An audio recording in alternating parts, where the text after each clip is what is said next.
បាទនៅក្នុងវីដេអូនេះអ្នកទាំងអស់គ្នានឹងចេះធ្វើការកែរូបភាពដោយធ្វើការលុបបំបាត់នៅស្លាកស្នាមនៅលើផ្ទៃមុខបាទនៅក្នុងកម្មវិធី Adobe Photoshop 2021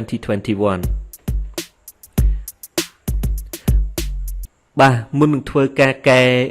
រូបភាពអ្នកទាំងអស់គ្នាចាំបាច់ត្រូវធ្វើការ copy layer ជាមុនសិនបាទដើម្បីថតចម្លង layer ទុកអ្នកទាំងអស់គ្នាចុចទៅលើ layer នេះមកបន្ទាប់មកយើង select layer លើ layer រូបភាពរបស់យើងរួចចុច Ctrl J នៅលើ keyboard បាទយើងនឹងបាន layer ចំនួន2អញ្ចឹងអ្វីដែលយើងត្រូវធ្វើការកែតម្រូវគឺយើងកែទៅលើរូបភាពខាងលើនេះហើយរូបដើមនេះគឺយើងបិទភ្នែកនេះចោលមកបាទបើយើងបិទភ្នែកបែបនេះគឺវានឹងត្រូវបានលាក់អញ្ចឹងយើងកែតម្រូវទៅលើ layer 1នេះបានហើយបាទខ្ញុំចុច Alt ហើយរំកិល mouse ព្រីឲ្យធំបន្តិចខ្ញុំចុច space bar ហើយចាប់ទាញចុះក្រោមបន្តិចបាទនៅក្នុងវីដេអូនេះអ្នកទាំងអស់គ្នានឹងចេះធ្វើការលុបបំបាត់ស្លាកស្នាមដោយប្រើប្រាស់នូវ tool ចំនួន4នេះ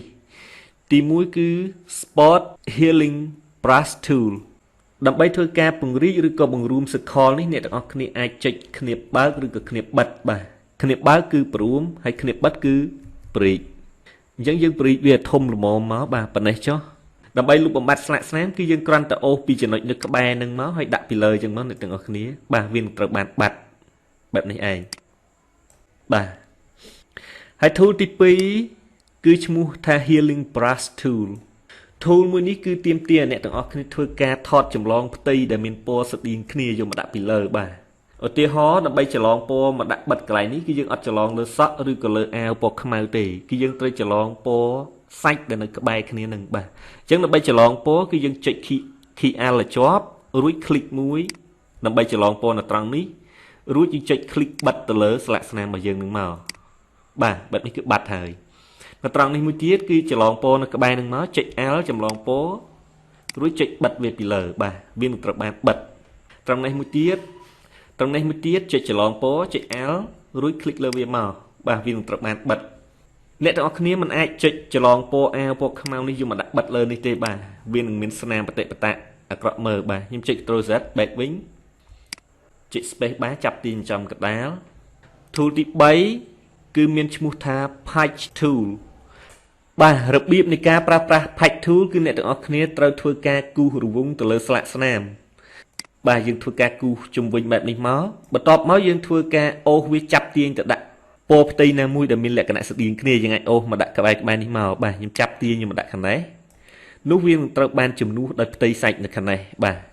ចុច Ctrl D ដោះ select បាទហើយ tool មួយទៀតឈ្មោះថា Container Move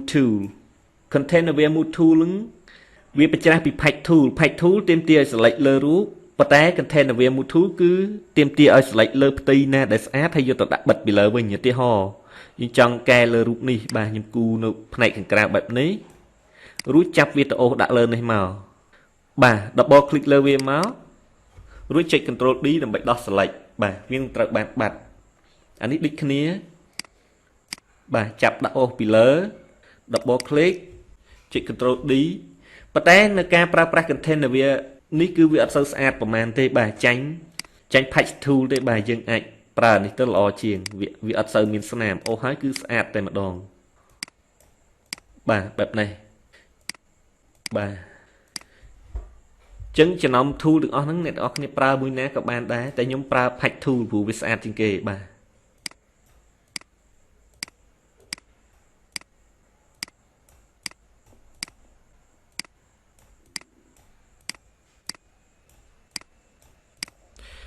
ាទខ្ញុំព្រមវាតូចមកបាទប៉ុណ្ណេះមកមុខ idol របស់យើងគឺស្អាតជាងមុនបាទហើយអានេះវាមានស្លាកស្នាមតិចតួចអ្នកទាំងអស់គ្នាអាចប្រើនៅ patch tool ជំនួយបន្ថែមទៀតទៅព្រោះ tool មុនវាអត់សូវស្អាត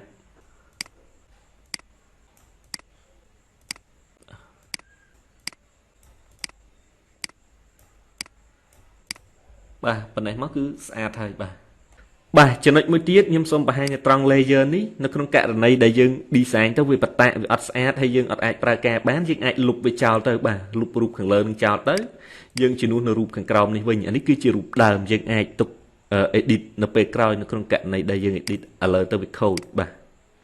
ទសូមអរគុណចំពោះការតាមដានទស្សនានៅវីដេអូ clip មួយនេះ